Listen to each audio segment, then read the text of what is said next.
Hey folks, it's Masterpiece, and today I'm going to be reviewing the Mandalorian Fleet Commander from the Mandalorian series.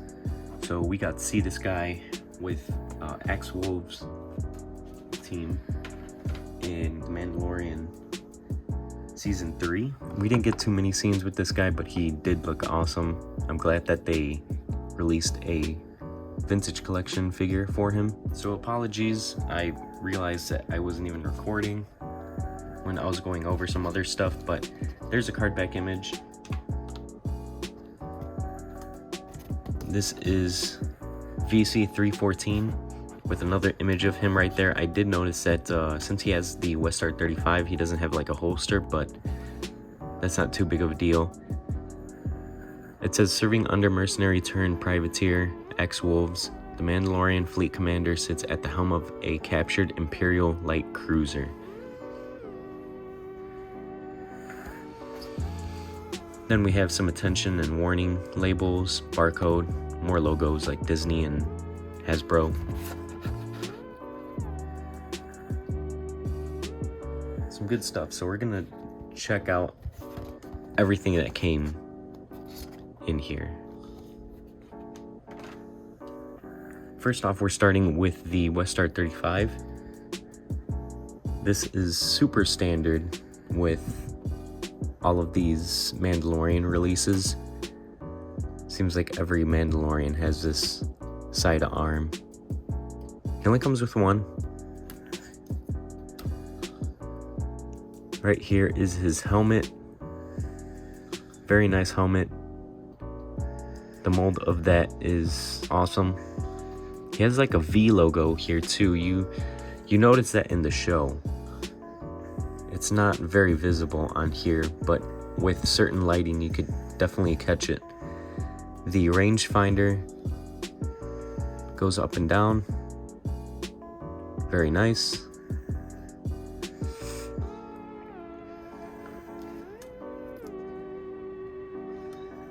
And then here's the actual figure himself. So this is awesome already with a few things that I can see here, but he does come with a jetpack.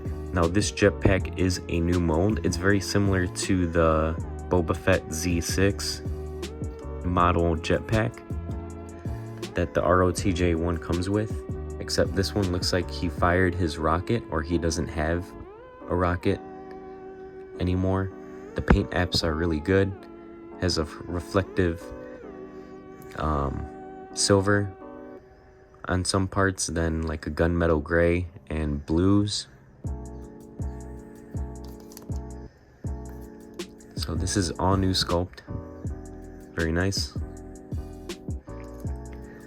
And then here's the figure itself. Now, a few things that I love about this already is the shoulder armor.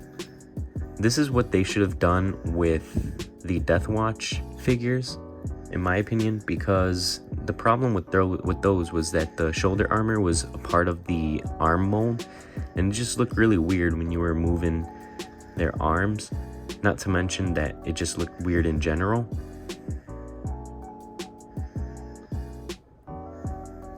They did a really good job with this.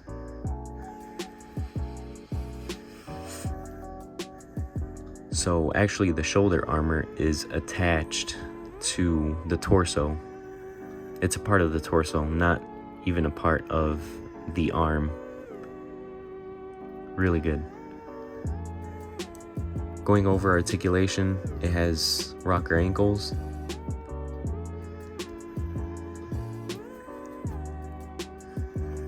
The shins are new sculpts, I believe, because we haven't had a figure with those kind of shin guards there.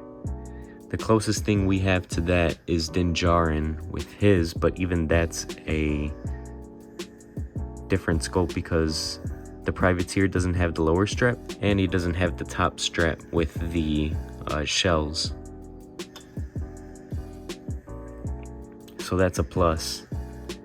Knee articulation, thing I like also is that the knee armor is a part of the shin and not a part of the thigh.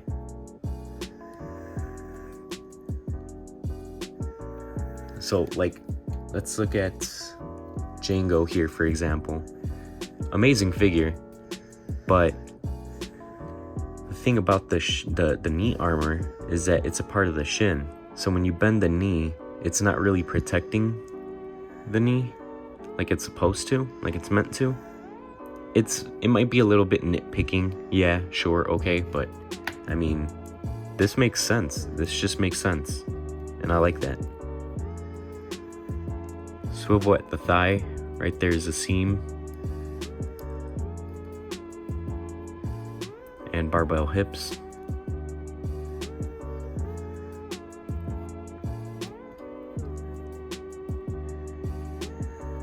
His belt doesn't have a holster for the Westar 35 that he comes with, but that's fine. You can see the belt right here. Looks kind of like a Jedi belt, but he has some patches in the back.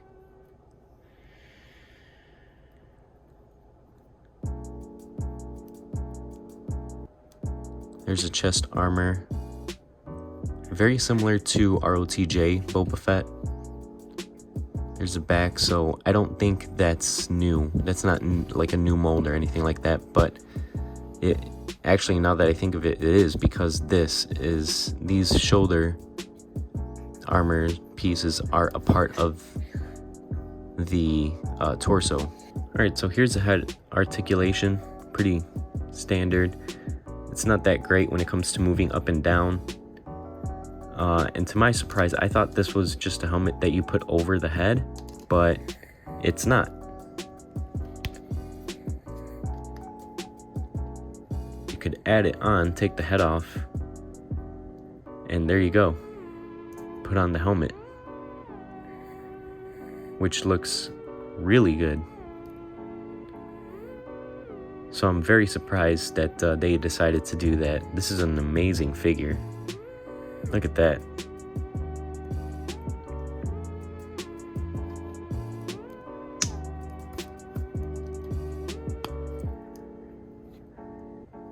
The face sculpt looks very accurate to the actor that we saw in the series.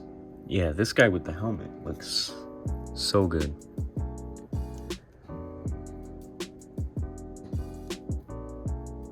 Anyways, I'm gonna pose him up here and see exactly what this guy can do. So we'll be right back.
Alright, I absolutely love this figure. I think it is the new standard for any Mandalorians that are introduced into the TVC.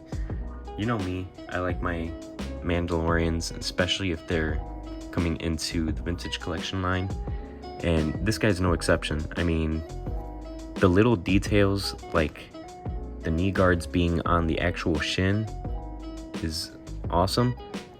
I will say the downside to it is that it feels like there's very limited range of motion there,